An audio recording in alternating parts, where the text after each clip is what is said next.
Dan yang keempat, jamak dan qasar. Lah, ini saya bawakan kitab Bidayatul Mujtahid wa Nihayatul Muqtasid alal Imam Ibn Rushdi. Ini kitab referensi andalan Fakultas Syariah dulu, Pak Muin. Jadi nama pengarang dan judulnya sudah hafal. Ini kitab ini adalah Imam Ibn Rushdi, bukan hanya Syafi'iyah.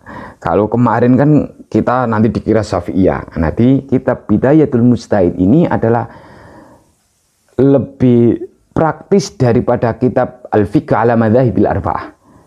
Fikih 4 perbandingan itu terinspirasi dari kitab Bidayatul Mujtahid Ibn Rushdi ini. Jadi Al-Faslus Tsani, ini langsung pada pembahasan fasal yang kedua. Ini menurut kitab ini ya. Fil jama'i, dalam hal mengupas tentang jamak, ya dalam hal ini qasar, termasuk juga qasar. Wa ammal jam'u, nah ini baru menjelaskan jamak aja loh, begini nggak bisa dibayangkan. Makanya Silabi dalam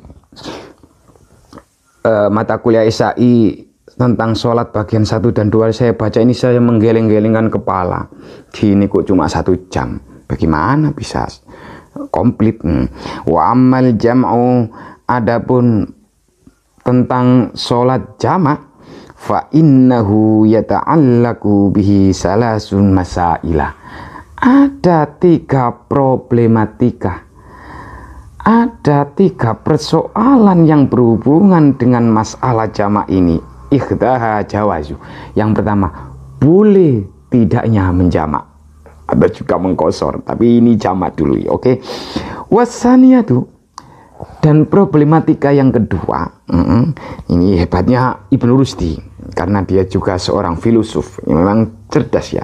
Jadi dia ini memaparkan dari 4 mazhab, termasuk hadis-hadis Nabi diolah lalu dipaparkan. Kalau diambil kesimpulan. Makanya kalau sudah membaca kitab ini, cara menyampaikan sesuatu itu lebih mudah. Wasaniyatu, yang kedua, fi sifatil jam'i, tentang bagaimana tata cara jamak. Apakah kriteria di sini tata cara dan kriteria jamak ini termasuk dalam kondisi qasar itu, atau bagaimana kalau tidak ada unsur masyaqqah, kecapean? Ayo, nanti keluar rumah aja sudah dianggap musafir. Kan banyak sekarang, keluar rumah mau ke supermarket aja kriteria kategori musafir, yaitu buka pintu rumah, terus nutup pintu rumah, terus keluar. Kan ngawurisasi. Akhirnya ke supermarket, ke Indo April gitu aja langsung apa itu namanya, menjamak atau mengqasar sholat malahan, tapi kebanyakan menjamaknya. Ini baru jamak ya. Orang itu sidik-sidik jamak, ono rapat jamak. Ini jamak loh ya, bukan jima. Wasalisatu, dan problematika permasalahan yang ketiga, fi mubihatil jamai, tentang bolehnya menjamak. Boleh enggak toh menjamak? Ini kan jarang dikupas ini. Sidik-sidik jamak, naik pesawat nggak capek kok jamak.